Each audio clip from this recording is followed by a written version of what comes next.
মার্কিন উদ্যোক্তা Henry Ford বলেছিলেন, মানুষ যদি ব্যাংকিং সিস্টেমটা সত্যিকারভাবে বুঝত তাহলে সকাল হবার আগেই বিপ্লব শুরু হয়ে যেত। তিনি কেন এমন কথা বলেছেন কারণটা আপনি একটু পরেই জানবেন। আর বিশ্বাস করুন, এটা জানার পর আপনার টাকা, ব্যাংক, ইনকাম সবকিছুকে দেখার নজরটাই পাল্টে যাবে। খেয়াল করুন, আমাদের এই পৃথিবীতে 3 ধরনের মানুষ আছে। 1, যারা অত্যন্ত ধনী, যাদের বড় বড় কোম্পানি আছে।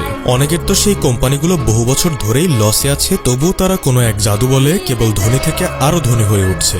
ব্যবসা ডুবলেও তাদের টাকার স্রোত বন্ধ হয় না। এরা যেন এক আলাদা জগতে বাস করে।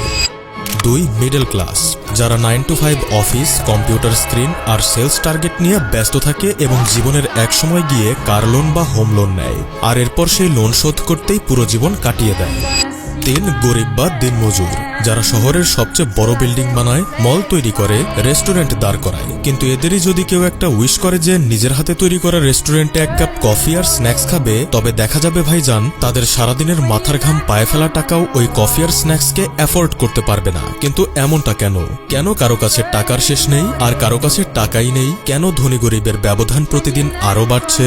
আপনি যদি ভাবেন এর কারণ স্কিল, মাইন্ডসেট, হার্ডওয়ার্ক, তবে শুনুন, এগুলো কেবল আউটার লেয়ার। মূল কারণটা অনেক গভীরে। একটা সিস্টেম, মডার্ন ইকোনমির এমন এক সিস্টেম যা আপনাকে কেউই শেখাবে না, স্কুল কলেজেও পড়ানো হবে না, কারণ চাকরি থাকবে না। আমাদের দেশ স্বাধীন হয়েছে 1971-এ। সেই 71 থেকে 2025 কেটে গেছে প্রায় 54 বছর। এই সময়ে দেশ বদলেছে, রাস্তা বদলেছে, প্রযুক্তি বদলেছে, শহর বদলেছে, শুধু বদলায়নি গরিব আর মধ্যবিত্তের ভাগ্য। তখনও বাপদাদা গরিব ছিলেন, আর আজও আমরা সেই লেগ্যাসি ধরে রেখেছি। কেউ কেউ উন্নতি করেছি ঠিকই, কিন্তু প্রকৃত ধনী না, ওটা আমরা হইনি, হতে পারিনি। কিন্তু কেন?